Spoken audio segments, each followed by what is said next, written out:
Hi, welcome back to a new video on the channel. I hope you're all doing well. Today, it's a big one. You know what it is. You've seen the title. You've clicked on it. It is a video that some may call madness to make, but I just call it great fun because today it is the National League South 2025-26 predictions. Oh, I suppose let's go do it. So just a couple of disclaimers before I start this video. First thing is that this video is relevant up until about July 20th, 2025. Any other signings or managerial changes or ownership stuff, that will not be included in this video if it was after Sunday 20th of July. Because I say, when I make these videos, I love to do my research. I love digging deep and making sure that I'm giving you my predictions so that you know that you're watching it with the peace of mind that it's not me just guessing or making it up. It is me going off player attentions, managers, transfers. That is easily the biggest one. Players they've lost, finishes for last year and how they finished form on the season. I really have made sure that I've tried my very best to factor in everything. But as I say, I'm always going to make people unhappy with these type of videos. That's always going to be the way. But just keep in mind, it's just for a bit of fun. It is just for a bit of fun, and I'll get it wrong. I got St Albans and Truro so wrong last year, for example. So although my predictions last year weren't actually as bad as I thought, they were okay actually. I'm going to get stuff wrong, but that's the beauty of football. If we all knew what was going to happen, how boring would it be? So, yes, I'm looking forward to getting stuck into this. It is going to be a long video. Do make sure to get on your sofa, grab a cup of tea and some biscuits, because we're going to be here for a while, going through all 24 places for the National League South. So enough babbling, we're here. We are predicting the places, and we're starting at the bottom and we're going to the top. And in 24th, I've gone for newcomers in the league, Horsham. Now, I'm not a big fan of just putting teams that come up to go straight back down, because this isn't the Premier League. You do get surprise packages here in non-league football. But Horsham, for me, obviously last season was fantastic. What a way to win it. Last their season, win it on goal difference, a thumping on the last day at home. Incredible way to win it. And over the season, they probably were arguably the best team in the league. But, a fantastic way to win it. For me, though, this is perhaps just a jump too high. Coming into the 6th tier of English football is going to be massive for them, and I believe it's their first time. Signings, of course, keep in mind the July 20th factor. Signings for me have been a bit slow. A couple of new forwards, which is always useful because you're going to need goals in this league. Obviously, Roberts signed from Hampton and Richmond, but he's not a striker that's going to guarantee you necessarily 15, 20 goals a season. And then they've got Reece Murphy, of course, who, has been a proven goal scorer, but injury record is not fantastic. And he's 34, 35 now, so he is knocking on a bit. Hopefully he's not watching this video. So I think it's going to be a tough season for them.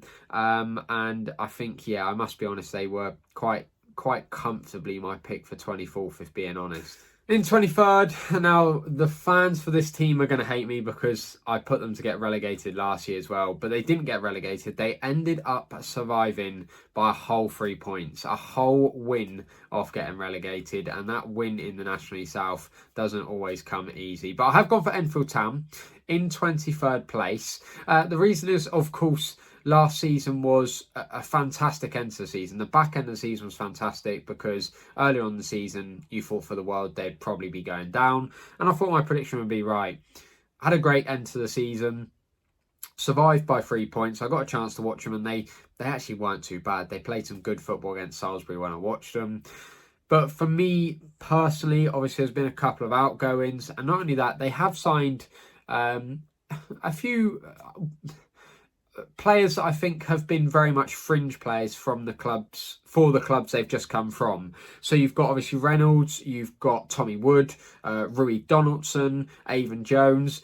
So I mean, they're all not necessarily bad players, but I don't think they've been players that have been playing regularly enough for me that they're necessarily massively improving the squad. So, look, again, I could be wrong, but I just think for me, Enfield will probably take the drop this season, but could be so wrong. yet again, in which next season I'm just going to not put Enfield in the bottom. In 22nd, we've gone for newcomers from the Southern Prem, Totton. Now, I arguably could have put them below Enfield, and there's a bit of me that thinks, should I have put them below Enfield? I'm not too sure. I think, this bottom four could go either way. But the reason I put Tottenham there is, of course, fantastic. Again, way to win it last year. Their playoffs were outstanding. The finals, not so much, but that semi-final against Dorchester was just incredible. But the reason I've put them there is the fact that, for example, they've lost Charlie Austin, who we all know who Charlie Austin is. Great player for them, had a great season. And the likes of Blair, who both of them going forward were brilliant, provided goals aplenty for them. They've replaced them with sort of Christy Ward, who I believe has come from Wickham, and Malachi Linton. And just for me personally, I think they're two downgrades. I hope I get proved wrong. I love being proved wrong. That's the point of this sort of video. But I think they've had a big downgrade. They've definitely added some experience at the back. For example, they've added Hodson as one of the fullbacks, and there was another fullback that's joined. So they have done the right thing by making sure they get experience in their squad. But for me, I'd be very surprised if they survive this season with how tough the league's got. Now, my last relegation spot and 21st in the league. I'm going to get some stick for this, I know it. But I'm ready for it. Bring it on. Bring it on. 21st, I have gone Dover Athletic. Now, don't get me wrong. There is so many positives going in for Dover this season. And Dover with the club I say next, I was so 50-50 with who to put where. So I'll go through that in a minute. But obviously, the main thing for Dover is the positives. They've cut that amazing front three that know where the net is. Obviously, I think it's George Reuben, Alfie Matthews, and it's Luke Baptiste, isn't it? So it's almost the four of them together. And they've retained them all for the new season. That is fantastic. But I think personally, they're A, still going to leak goals.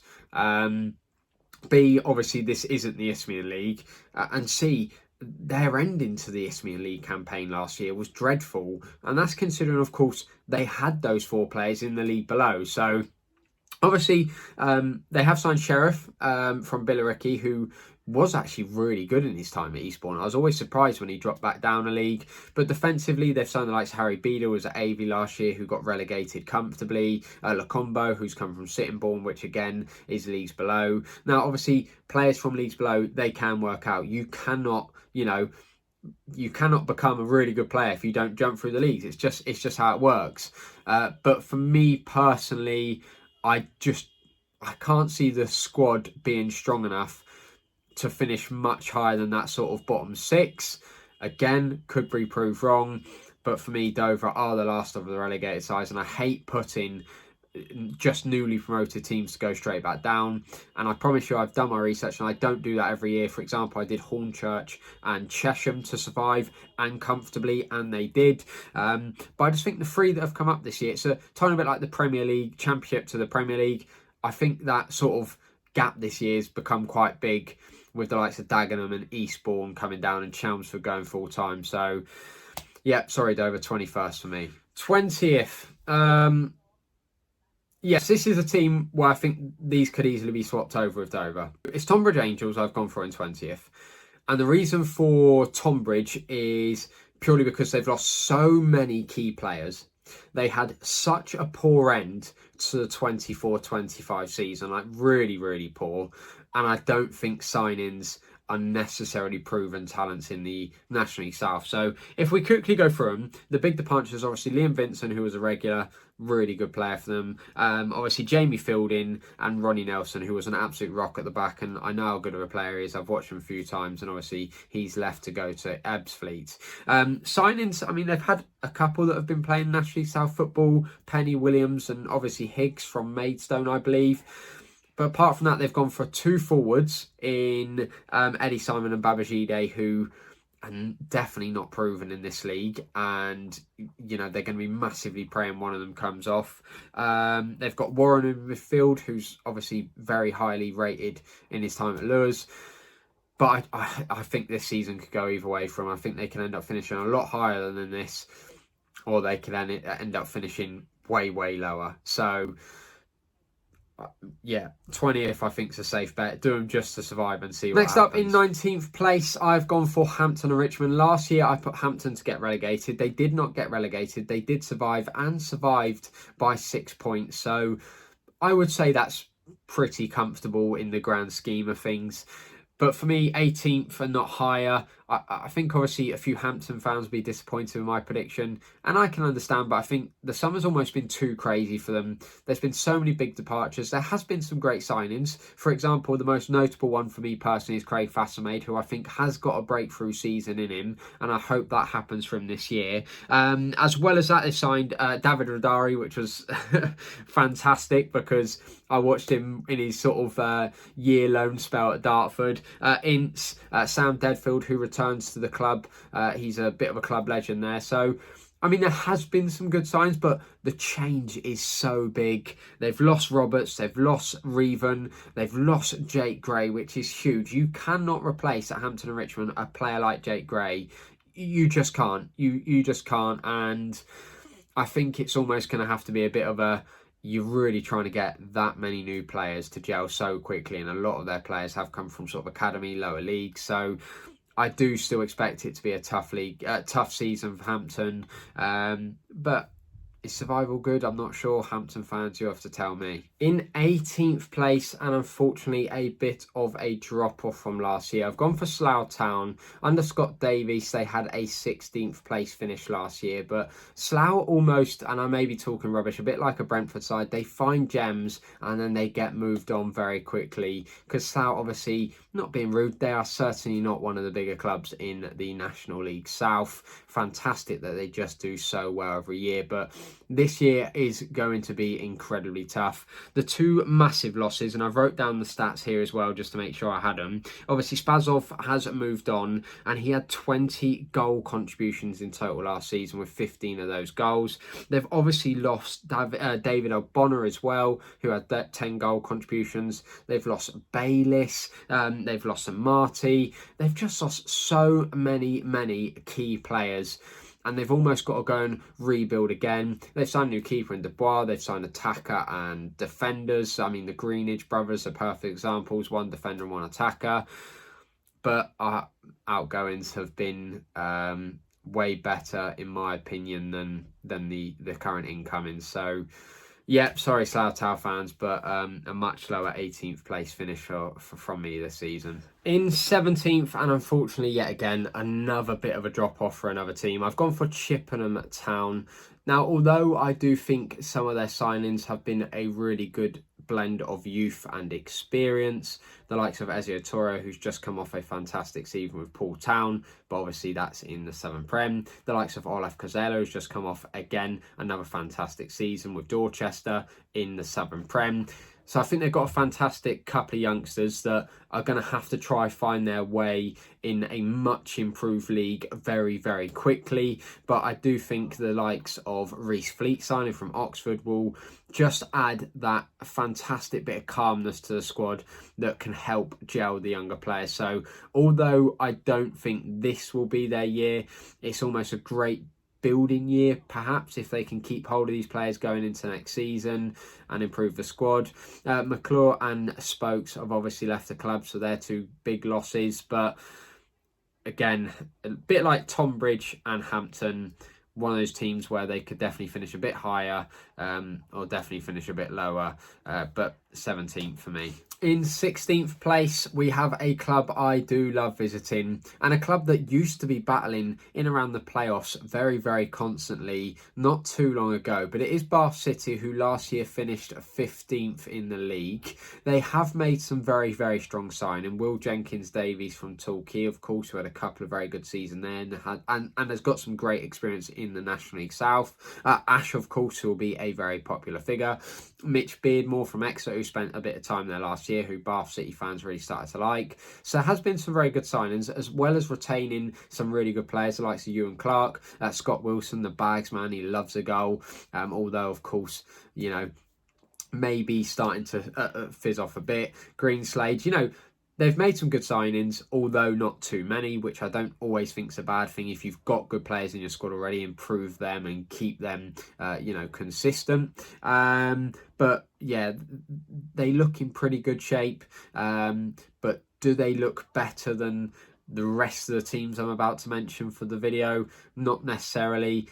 I don't think it's the harshest prediction in the world, but like every single prediction, it's a wait and see. But yeah, big season ahead for Darren Way.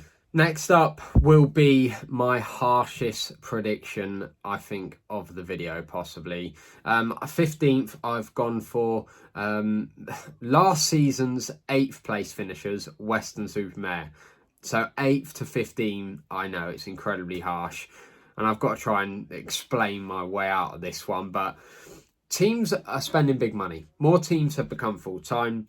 Teams that have dropped down, I think, are better than the likes of Dorking and Boreham Wood, for example, the year prior. Don't get me wrong, there's been some great retention. Keeping Luke Colson, who was in the team of the season last year, is fantastic and got like 20 goals. Sam Pearson stayed, Chamberlain stayed. They have retained some very, very good players. And my prediction is not based off the fact I watched them play excellent pre-season. They got thumped. That was a fantastic exit aside, but I think there is going to be a drop off. They have lost Ruben Reid, who, although older, he still came up with 14 goal contributions last year. Kadji's obviously gone, who was a regular within the squad last year, and signings have been really slow. Michael Smith's obviously joined, and I wouldn't exactly call that an unbelievable signing. Harris and Martin have joined as well, but I think it's been slow, and I like West-super-Mare. I love a visit there, but I think last year was possibly a one-off, but I hope I'm wrong. So we've just done probably our harshest prediction of the video. So now it's time to do something I like to do every year and have a dark horse. So my dark horses for this year, although it's only a 6th place improvement, I've gone for Salisbury FC. So obviously last year finished 20th, surviving by the skin of their teeth. But the reason I've gone for Salisbury is predominantly because going forward, they just look like they're going to be menaces. And I'll tell you why. Obviously, they've signed Matty Taylor, who I don't care if he's 34, 35, whatever. This is still a man that scored 188 career goals, with so many of those coming in the Football League. They've then got a 20-plus goal striker in Tommy Lee Higgs from Bognor, and I know it's a league below, but that's still 20 goals for a team that got relegated, which is crazy. Pacey winger Matt Briggs from Dorking, another fantastic signing. And they've also signed a bit of backup in Tommy Willard, Ollie Bray, and then you add that to the fact you've got Hedges and Noah Coppin, who signed a new deal. They really, really do look like they've got so many different goal scorers coming into the squad, and they could just have an unbelievable season, and there is nothing to say that they wouldn't finish better than this. Add that to the fact they've obviously signed Reven at the back. They've obviously got Jordan Garlow, who's a versatile player, could play midfield at centre-back, of course, as well, was captain at Dorchester last year. Yeah, they're looking strong, and I cannot see them flirting with relegation this year. Right, now I've got my first one on the video, but I'm not changing because I told myself I wouldn't change as I filmed the video. But there is a bit of me going, no, this is a bit harsh. So 13th, I've gone Horsham. And obviously last year they finished 9th. A brilliant first season, considering they were only promoted the season before from the Isthmian Premier Division. I suppose a bit of my thinking was the likes of Balanta and Scannell, they're not necessarily getting any younger. And there was just a bit of me thinking, is it a bit like an Aveley? Is it a one season off and it's not going to happen again? But now there's a bit of me, I think, with the players they've retained, the additions of Charlie Ruff, who from Chelmsford knows this league like no other, and the fact they've got Josh Rees from Dagenham Redbridge, who I think scored 16 goals in the National League last year. Maybe I've been a bit harsh, but I'm going to stick with my gut feel. They have lost Ryan Scott to Billericay, who was a very important player, but he's been replaced by Dave Winfield from Welling, who's sort of, will add real leadership qualities to the squad. Is it a bit of an aging squad? Maybe. Is that always a bad thing in National South? Not necessarily. Is this prediction a bit harsh? Maybe, but I'm sticking with it and just going for the fact that maybe it was a bit of a first season wonder like Aveley did a couple of years ago. But honestly, I would not say with this one I could see him finishing lower. I would say of this one, I could probably only see him finishing higher. So, are you ready for me to almost just contradict everything I've just said? Well, it's going to happen. 12th place, we've gone for Chesham. Chesham obviously finished 13th last season after just being promoted the year before as well from the Isthmian Premier Division. So, am I contradicting myself? I suppose kind of, but there is a reason behind it. I mean, first things first, they have made some really good additions to a squad that is already very solid and already very stable for the National League South. No doubt about it. They've added the likes of Babos, who's very consistent in front of goal over his last 2 seasons in the National League North. I think he was like 14 goal contributions for 2 seasons straight. Regular player within the squad, very creative, great spark to have.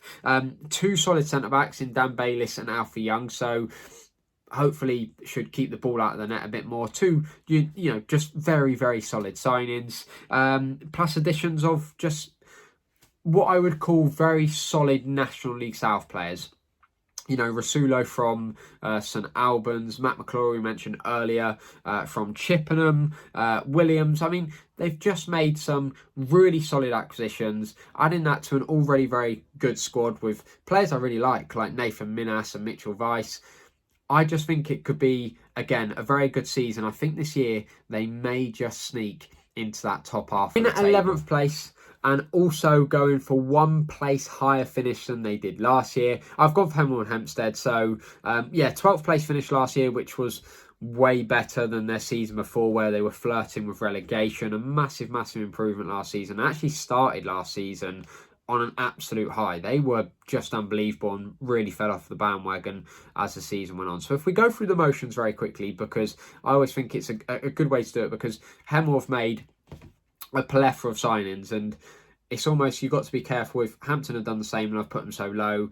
But I think Hemel have retained some quality players and they've added some real quality players. So at the back, obviously, they've gone for 2 experienced goalkeepers, Johnson and Arnold. At the back, they've got the likes of Ajayi and Thompson, who signed from Weymouth, which could make a very solid centre-back partnership. Midfield, the likes of George Williams, who's been there a long time. Jermaine Anderson signed, and arguably one of the best signings this season. Obviously, Gray has signed from Hampton and Richmond, who we mentioned earlier. It's a really solid midfield. It looks to be a really solid defence. 2 experienced, you cannot underestimate experienced goalkeepers in the National League South. You don't always need to be the world-class shot stopper. Just get the basics right is so important. And then going forward, their biggest loss is easily Brandon Barzy. He was starting to come fantastic for Hemel, and I know he is a player with so much talent. But, they've got Wilkinson, Bello, and of course Adi Aziz coming back from injury. I have this slight feeling that he could come through and have a really, really good season. So it's going to be really interesting at Hemel. I don't think they're going to get up to the playoffs personally, but I think a top half finish definitely. 10th place, I'm ready for the stick. Come give it to me. I've gone Eastbourne Borough, who obviously finished 3rd last season, just 1 point off the title. How do you go from that 1 point off the title to finishing 10th? Well, I'm going to tell you why. First things first, the players they've lost are huge. Obviously, Alfie Pavey's gone to Bracknell. Although he didn't come up with too many goals, he came up with big goals. So many important goals in those scrappy 1-0 wins, getting them 3 points on the board. Bamba has obviously left to go to Forest Green. We all know his talents. Fantastic player. Courtney Clark has left to go to Walsall. And Kensdale's gone to Barnet. And it's just some really, really humongously important players have left the club. And I think my problem is, they've replaced them with a lot of youngsters, players that have come from, I think it's like Pootie's come from Sheffield Wednesday, and they've got a couple of loan signings from Football League clubs. And then they've gone for the likes of Craig Eastman, who's not necessarily been playing regular football the last 12 months, but I think is a very good signing. But again, reliant on him staying fit. Harvey Lintott, again, unbelievable signing. No one's doubting it's an unbelievable signing, but again, you're relying on him staying fit. I just think I can't see with the current squad them getting into that playoffs again. And I know 10th does sound quite harsh, but you've got to go with your gut feel. They're just going to be very reliant on the likes of George Alexander to come up with another like sort of 20 plus goal season. So yeah, longer season, I think, less exciting for them, but a 10th place finish for Eastbourne. Another drop off in 9th place, and for very, very similar reasons to Eastbourne Borough. In 9th, I've gone Maidstone United, and it's not because I dislike them, I promise you.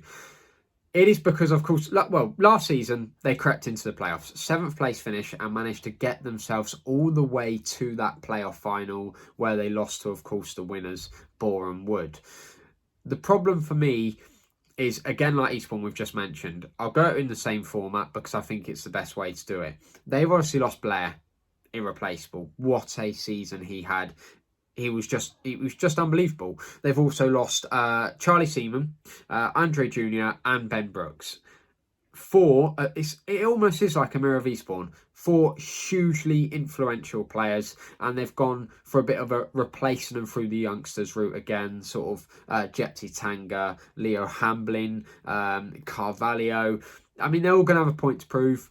Signings have been okay, like Gilbert, who we just mentioned. We didn't mention him, maybe we didn't.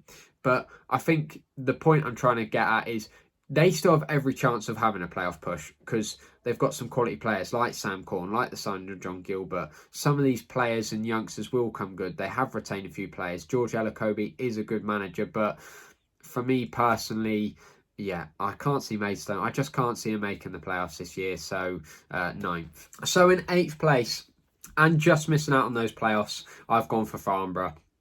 Now, Farnborough, unfortunately, I had such high expectations from last year with some of the signings they make. It didn't happen. Finished 10th, 16 points off those playoff positions. I think there'll be a lot of Farnborough fans that would have been very disappointed with how the season panned out. But this year, they've almost gone for stability. They've signed some cracking players on long-term sort of 2-year deals. Long-term, but 2 years is certainly long-term when you're coming into the National League South.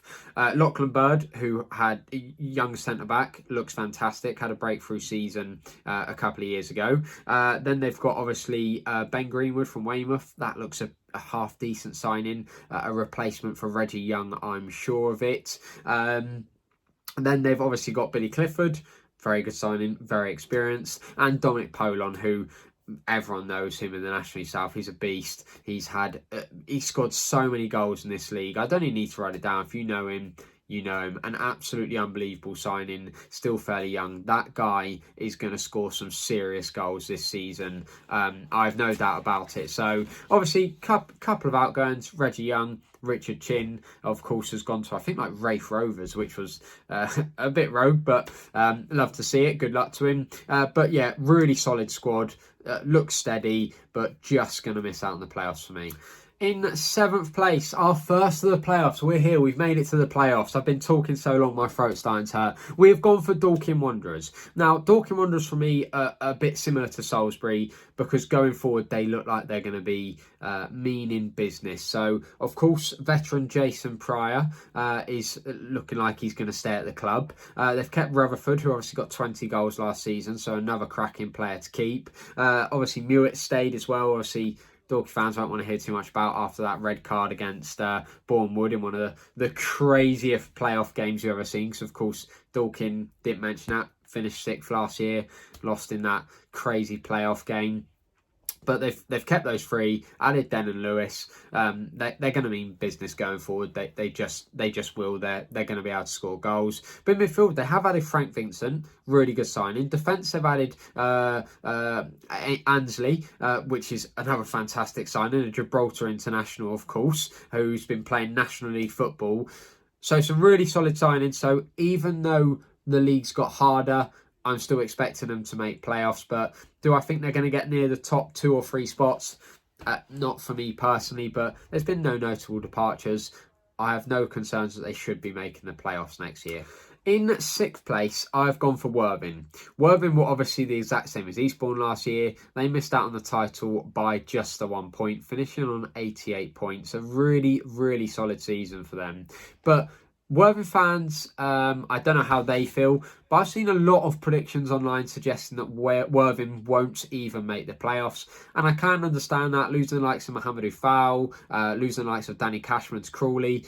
they're huge losses that are so hard to replace. But I think people got to remember the season before, they lost like Felix and Pearce and still got 1 point off the title. So for me, I've wrote down some notes because I just want to give my reason to why I definitely don't think they're going to be outside the playoff spots. So obviously they've kept Colburn, Sponge, they've kept Wheeler, Beard, Cook, so really key players that were regulars throughout the 24-25 campaign. But what they've done is they've added, let's go through these additions first, Byron and Ransom at the back, which looks like a really good centre-back pairing in the making. One from a league higher, one from a league lower, perfect blend. Bit of youth, bit of experience, lovely job. They've also signed Burgess from Bognor Regis, who was their captain on occasions. Looked really solid when I watched him last year. Arguably their most creative player on the pitch. And then going forward, if they can get these two to gel, there's no reason why they shouldn't be fighting for the title. Obviously, Brad Dollahan is back after his release from West Ham. He ended the 23-24 campaign as an unstoppable player, and Nathan Odunkanyero, that could, if he can stay fit, you're expecting some goals. So for me, Worthing usually get their signings right. I think they've got their signings right. 6th, I think, comfortably, maybe even higher. We're getting close to the top. Let's go the 5th spot. Before the summer window started, I would have never dreamed of putting them here. But now they've got to be in the playoffs, surely, with the money they're spending. Now full-time, Chelmsford City FC, obviously finished 11th last year. Really poor season after the season prior, finishing 2nd, just below Yeovil Town, of course. But for me, I definitely don't think anything crazy like a 1st or 2nd place finish. But obviously, let's start with the 2 key signings. Grimwood, obviously, who they broke a club record for fee. Really good signing from Barnet. Really good signing. And, of course, Dom Odesanya, who is, again, a bit of a promotion master. Another great signing. Arguably, you'd put those 2 signings in the top 10 signings for the National League South so far this summer. Just 2 good signings. After that, I think you've got a couple of another really few solid signings. So obviously got Lapsley, who Torquay fans would have disappointed that he didn't sign for them. Really popular player, 29, obviously had a season out last year, so it'd be really interesting to see how he gets on in the upcoming season. And then obviously let's go through another couple. Shiloh Remy, Ben Tompkins, Jack Barham, just some really good signings. So lost a few key players, lost Barnum Bob, Blackman, Jed Hockey, Donaldson, Hyde, top goal scorers, Charlie Ruff and Critchlow. So the reason I just can't go higher, even though they've gone full-time, spent big money, got this big sponsorship deal, the reason I can't go higher is you're expecting this all to come together so nicely, so quickly, and I just don't think it always works like that. So, yeah, Chelmsford, 5th for me. I'm expecting Angela Harrop to have a good season and put you into the 4th, playoffs. We're getting close. Who am I putting at the top? Well, you'll find out in a few minutes. But in 4th place, I've gone for Maidenhead United. Now, of course, Maidenhead United were relegated from the National League last year. Technically, they finished not technically, they did finish 22nd, but technically just 1 point from safety, which is incredibly harsh. But you know, imagine me and Dagenham, they were even closer than that. So, yes, relegated from the National League last year and have lost so many, not so many, that's an exaggeration. They have lost players, but a few key players, which is why I can't put them in that top 3. So obviously the key players, the top goal scorer Mikulski has obviously left the club, as well as Reece Smith, who was fantastic last year, had a fantastic season, and Abrahams has also left. So going forward, some massive losses, but they've definitely replaced and added to the squad with some top signings. So I've noted the key 4 because otherwise we'll be here for absolutely ever. God knows how long this video is already. But I've gone for, obviously, Umara will be fantastic from Dagenham Redbridge, dropping down a league. He got 8 or 9 goals last year in the National League. I'm expecting him to get a few more this season. Callum Harriott, I mean, ex-championship. He's played over 100 games in the championship. His first time in Tier 6. I think he could come and absolutely tear it up. Matt Robinson, who has been playing National League football his whole bloody career. So experienced. It's his first time in Tier 6 as well. So he should tear it up. Still only sort of 32, so expecting good things. And Corey Andrews from Oxford City. So signings have been really good, and I'm expecting that they just should not. Surely they've got to make the playoffs. Surely. In third place, just the 3 teams left now. Third place, we have gone for Torquay United. Obviously, a second place finish last year. Absolutely heartbreaking to lose it on goal difference. It's just so incredibly harsh. And then to go straight into your semi-final game and lose 1-0, it's just heartbreak. It's, you know, Torquay fans, it's what being a Dartford fan's like, I'm being real. So obviously some people will be taking the mick, Yeovil fans, saying ex-Yeovil Town FC, but I don't think that's a bad thing, because the players they have got that have signed from Yeovil or were at Yeovil and at Torquay already, are really good players. Sonny Blulow Everton, Matt Worthington. They already have, you know, Jordan Young, Morgan, Jay Falston, all really, really, really solid players. Really solid players. Add that to the fact they've signed the likes of Sonny Fish, Callum Dolan, Dennis. Gonna be a really, really good side for the upcoming season. But I think the thing that's even better than those signings we've just mentioned is the key players they've retained. Obviously, Jordan Young, 19-goal striker Cody Cook, the 3 solid centre-backs, the likes of Dyer and Palmer and Dreyer, and of course Dan Hayfield, who missed like 1 game all season last year. Just squad depth is fantastic. Players on the pitch are all really solid. Do not be surprised if Torquay actually go and even win the league. But for me, for now, right this second, I'm going third. So here we go. I can't wait to get this video finished. Not in a horrible way. I'm just getting so hot. First and second, we've got Dagenham, we've got Ebbsfleet. Who are we going for? Of course we're not going for Ebbsfleet to win the league. We've gone for Ebbsfleet in second place. Dagenham to be champions. We'll get to that in a minute. Ebbsfleet, right, they had a horrible season last year. Absolutely horrible. Relegated so early. Over 30 points from safety. So Colin, why have I put them to finish? Why have I put them to finish so high in second place? Well, let's go through the facts. Of course, last time they were in the National League South, they killed it. Won the league by like 20 points. They were fantastic. Of course, it's a different league now. Things have changed. Teams are getting better. It's not the same, but it's the signings that have sold it for me. I mean, the experienced signings, let's start with those first. Max Emer, been playing Football League for Gillingham for God knows how long. Crazy good signing. 33 years old.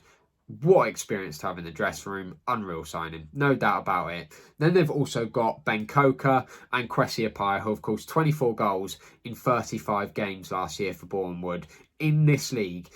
If he played was fit the whole season, the whole 46 game campaign, he would have been top goal scorer. He just would have. He was just unreal last season, and keep him fit, and you know, Ebbsfleet have got one of the most solid centre-backs in the league and one of the most solid strikers in the league, no doubt about it. Not only that, if we make sure we get the other signings as well, the sort of younger signings, middle age, Seaman from Maidstone, unreal signing. Ronnie Nelson from Tonbridge as a centre-back pair and a youngster to go with Max Emer. You know, he was a rock for Tonbridge last year. And then obviously the likes of Barnes. Honestly, they've brought in some really good, solid quality players. None of them look overly rush signings as such. And honestly, I just think, you know, lots of other good signings, lots of squad retention. Just overall, a really solid squad. That squad should just not be finishing outside the playoffs. So top spot. And we're ending the video with Dagenham and Redbridge to win the National League South for the upcoming season. Now, I'm ready for the comments. You're only putting them to win because they've signed Andy Carroll. I promise that's not the case. First thing we have to take a quick look at is last season. Last year, they got relegated, 21st, you know, by 1 point on last day of season because they drew when if they won, they would have survived. and they had a better goal difference still than 14 other teams in the league. So, bonkers, relegated, but you have a better goal difference than 14 teams in the league. Besides the point, obviously, I know they've lost some really, really key players. You know, they've lost Reece, they've lost Hill. They're huge players to lose. But the reason I've gone for first is, A, they're a good side anyway. They've retained players. Lee Bradbury will, you know, get them going. But signings, for me, have been spot on in all positions. At the back, they've got, obviously, Magoma and Panther, who are two solid centre-back signings. Just really solid.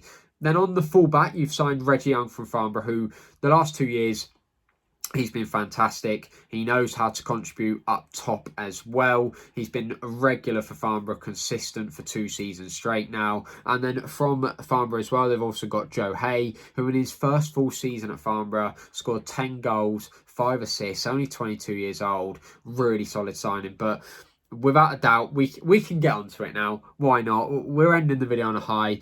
It's that strike force looks deadly. Obviously, let's start off with, not Andy Carroll. Donovan Wilson from Grimsby has proved he can score goals in the Football League. So coming down to tier 6 and at only 28, so still in his prime, if he stays fit, he should be banging the goals.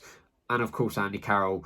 I know there's so many mixed reviews on this one. I understand it. People commenting saying, it's a marketing stunt. He'll only get you 9 goals or something like that. But for me personally, I think he's going to score more than that. I think he'll be an absolute menace. I think he's just going to be stronger. If he's really going for it and he's really passionate for it and he gets himself as fit as he possibly can, he can have a really good season. He really can. And overall, the Dagenham Redbridge squad looks fantastic. And hopefully with ownership troubles sorted, I don't want to ever go into ownership stuff. It's, something I always want to stay from. But hopefully with that sorted and hopefully the fans get behind the club, they're big club, massive population in Dagenham. Really, really good chance to get the fans back on board and go back up first time. So Dagenham and Redbridge first. So there you go. Just to keep it fun while I'm editing, I'm going for a prediction of, 45-minute video. God, if you watch that, I love you so much.